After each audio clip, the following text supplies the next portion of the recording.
Heto na po ang 5 naunang mag-comment at 5 napili ko. Comment lang po kayo, kahit hindi kayo una baka mapili ko kayo. Heto na po ang una na si Lodi Anisa Dico, Lodi Baknam, Lodi Yeps Kai Anor, Lodi Ramil Portalano, Lodi Titeng Matigas, Lodi Mike Gayrina, Lodi Nico Carceda, Lodi Jam Ram, Lodi Carl Camarot, Lodi Rodriguez LG. Maraming salamat po sa inyong lahat. At kung bago ka pa lang dito baka naman. Ika-12 kabanata, sa pagpapatuloy. Malapit nang sumikat ang araw, at makikita ang gilid ng bahay panuluyan. Napatingin ang ating bida sa gilid, napalaki ang mga mata na may halong pagtataka. Nakita pala niya si Guangzhou, malungkot na nakatingin sa ibaba, tahimik at hindi gumagalaw. Habang magkahawak ang dalawang kamay. Sinabi naman ng babae sa likod ng ating bida na matapos umalis ni Young Master, naghintay lang siya ng ganoon buong gabi nang walang tulog.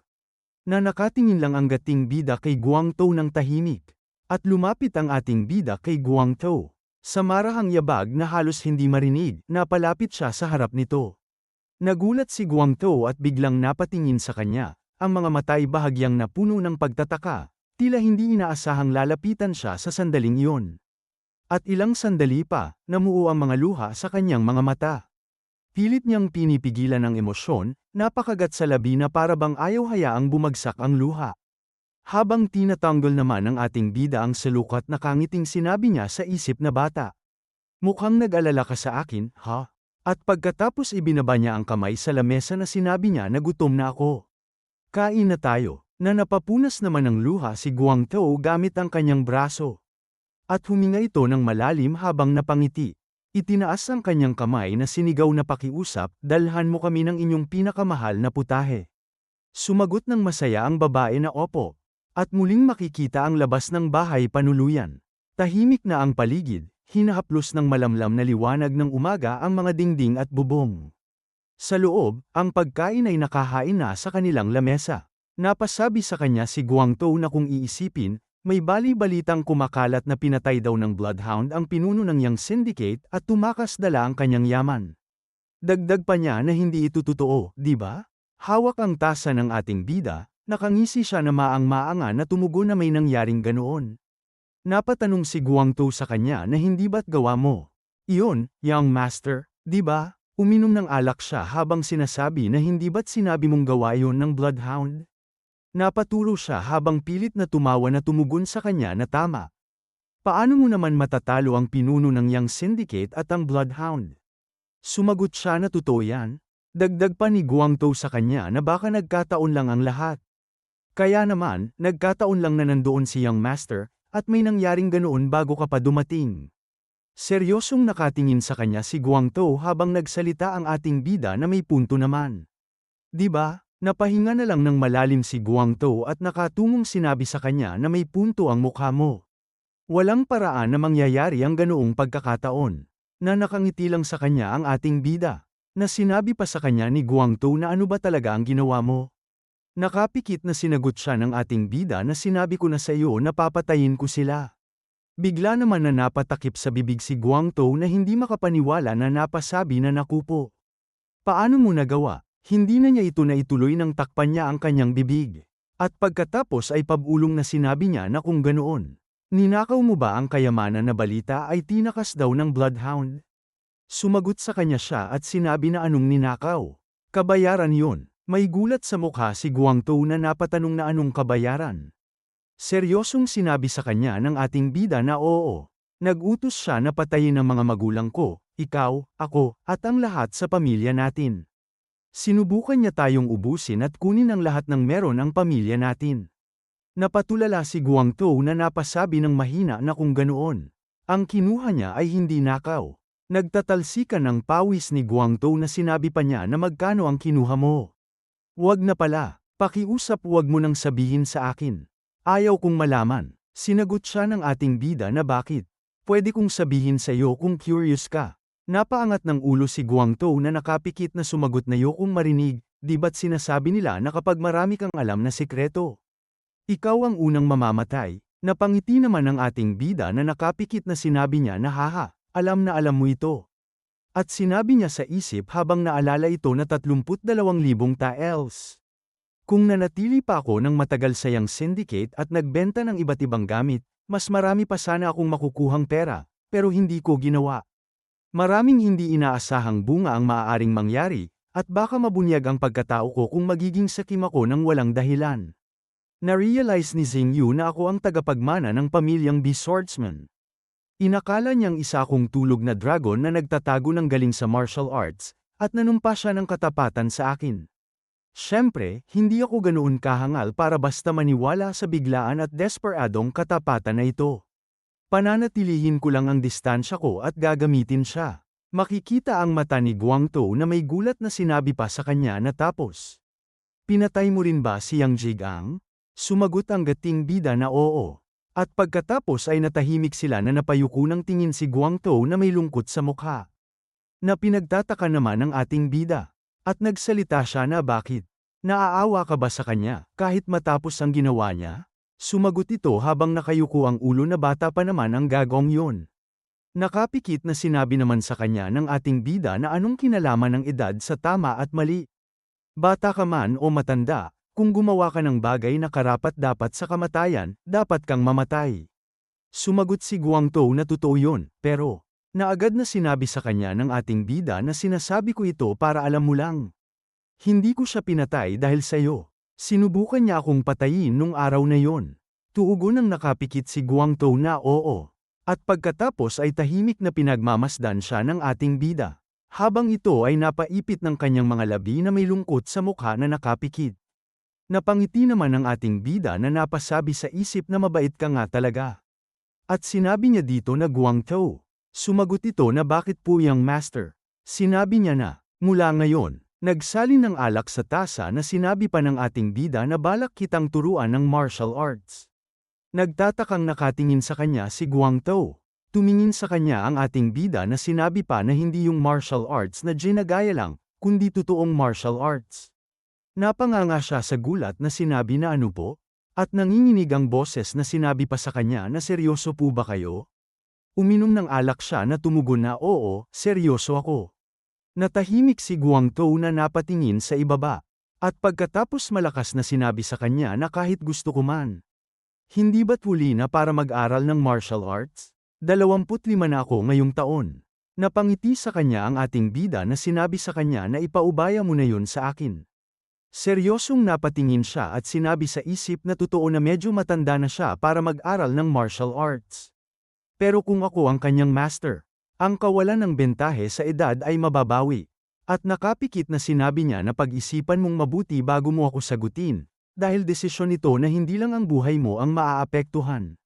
Dagdag pa niya na gusto mo bang mag-aral ng martial arts sa akin? Tahimik na napalaki ng mata si Guangtou na nakatingin sa kanya. At pagkatapos ay sinigaw niya na mag-aaral po ako. Tinanong siya ng ating bida na bakit. Naiisip ni Guangtou ang mga nangyari habang sinasabi niya na dahil nakita kong nagbago ka. At dahil sa insidenteng ito, may kung anong gumalaw sa loob ko, gusto ko ring magbago.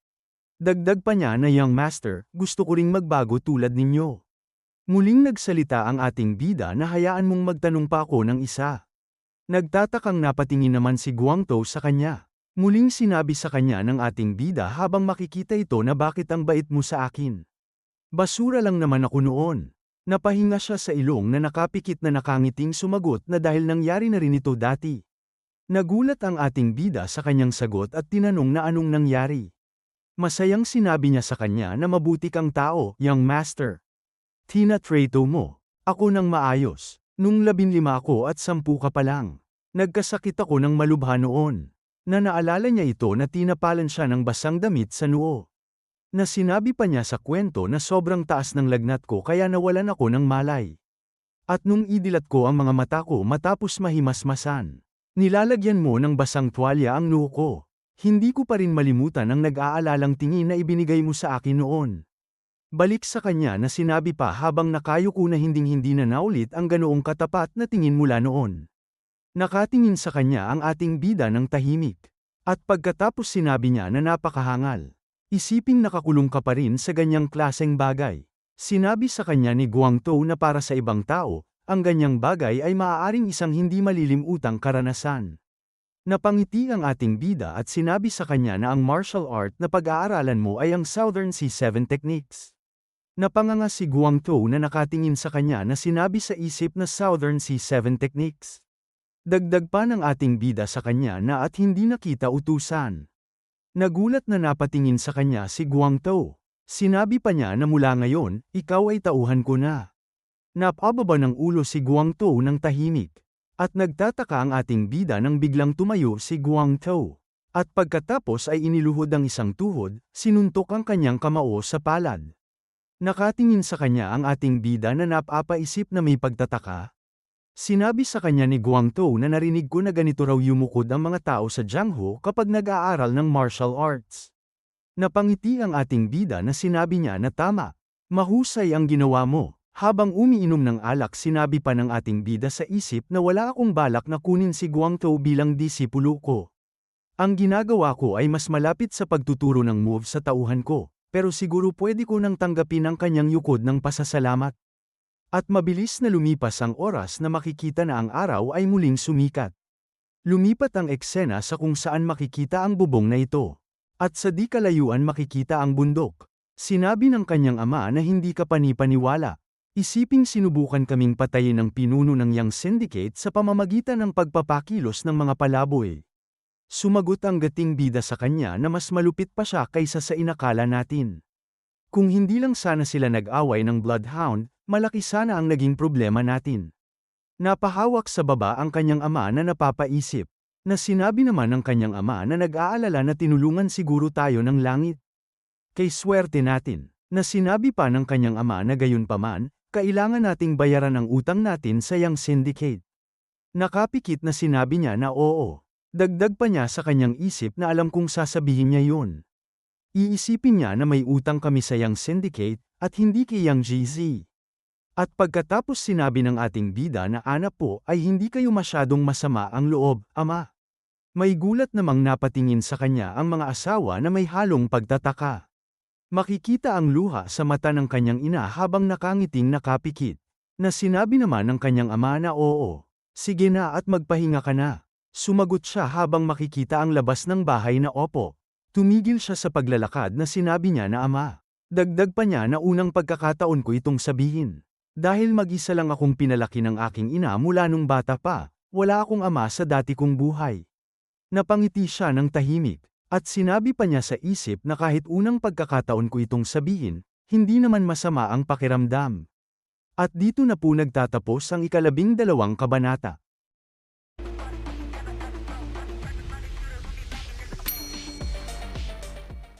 Ika-13 kabanata, sa pagpapatuloy.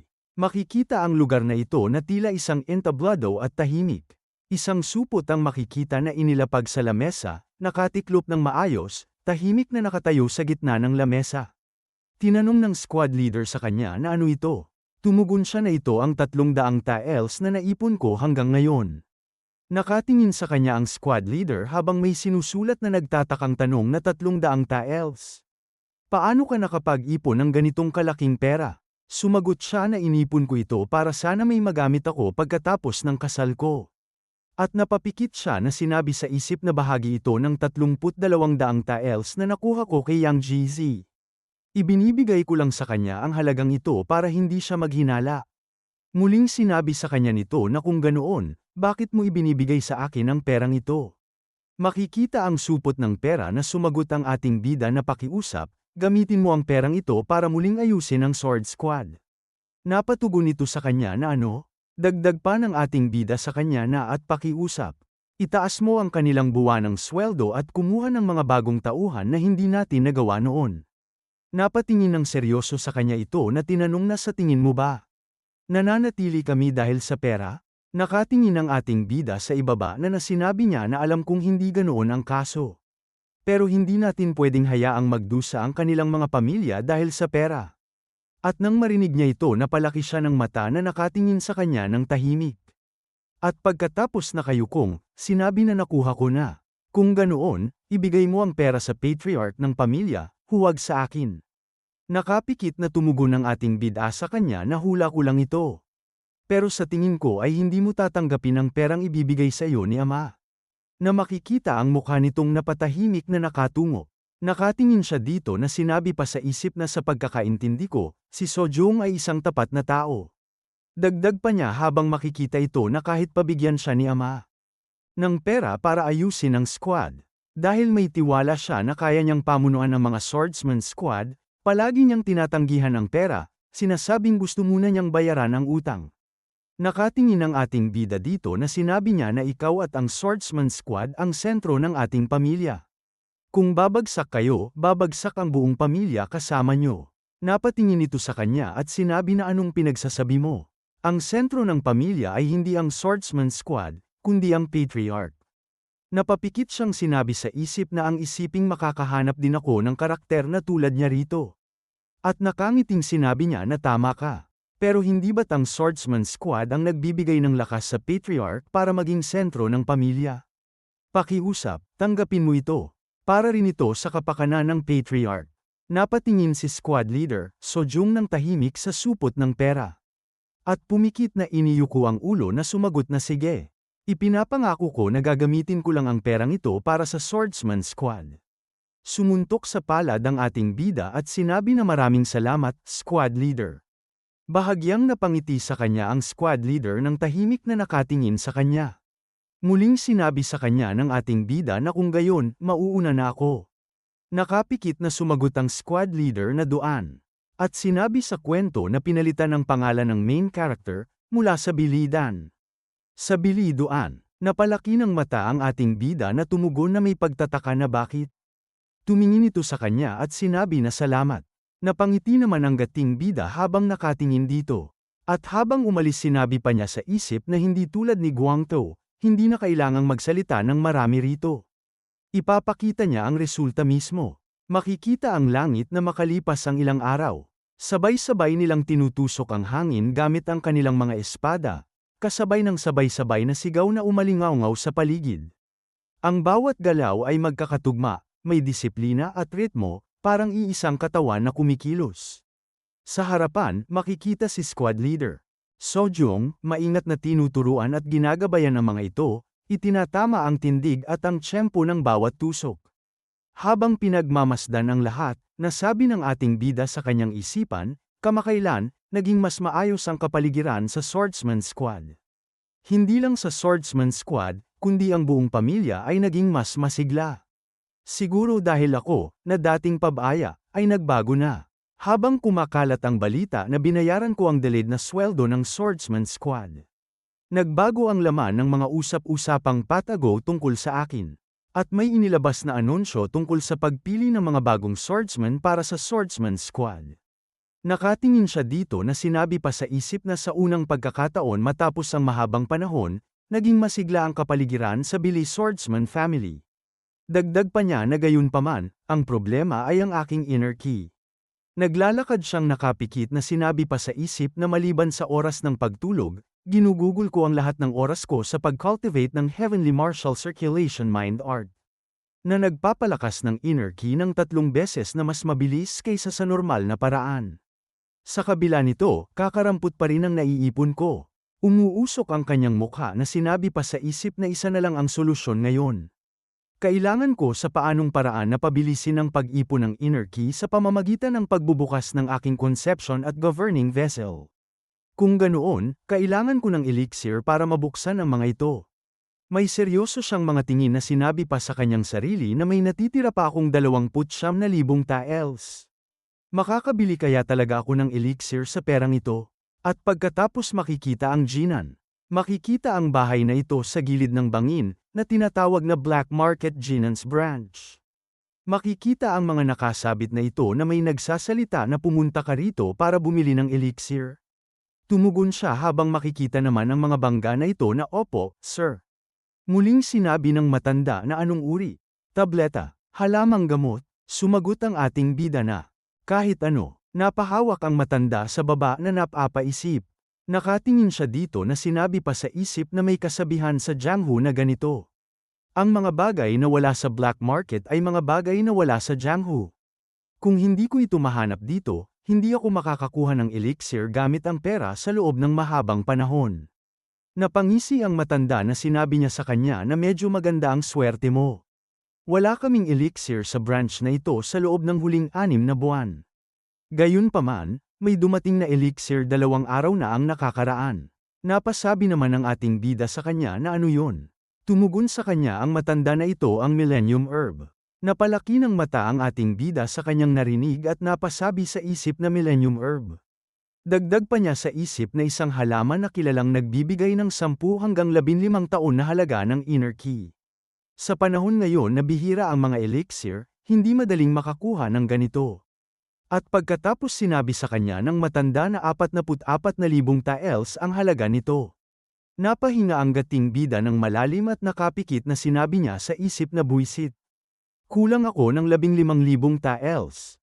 Pumikit ang matanda na sinabi sa kanya na baka ngayon lang ang tanging pagkakataon para mabili ito. Sa hirap maghanap ng elixir ngayon, kahit hindi mo bilhin, mabebenta ito agad. Tumayo ang ating bida habang sinabi sa kanya na hindi sapat ang dalang pera ko, kaya babalik na lang ako sa susunod. Sumagot ang matanda sa kanya na bakit mo gustong bumili ng elixir. Tumingin siya dito at sinabi na syempre, para lumakas. Muling tinanong ng matanda sa kanya na paano kung lumakas ka. Napangiti ang ating bida na sumagot siya na kamakailan lang ay nahimasmasan ako matapos maging iresponsableng anak sa buong buhay ko. Balak kong ipakita ang aking pagiging masunurin at mapagmahal na anak, alam mo na. Tahimik naman na nakatingin lang sa kanya ang matanda na tila may gulat sa mukha sa kanyang narinig. At pagkatapos ay tumawa ito. At sinabi sa kanya, habang nakapikit na pasensya na sa pagtawa. Dahil yan ang pinakakatawa-tawang bagay na narinig ko habang nagnenegosyo rito. Nakatingin sa kanya ang ating bida na tinanong na bakit. Sinabi sa kanya ng matanda na dahil wala pang kahit isang mapagmahal na anak. Sa mga taga-Jiangho na sumubukang bumili ng elixir, seryosong napatingin naman ang gating bida sa kanya ng tahimik. At sinabi niya sa isip na alam ko ang ibig niyang sabihin. Dahil ganoon din ako noon.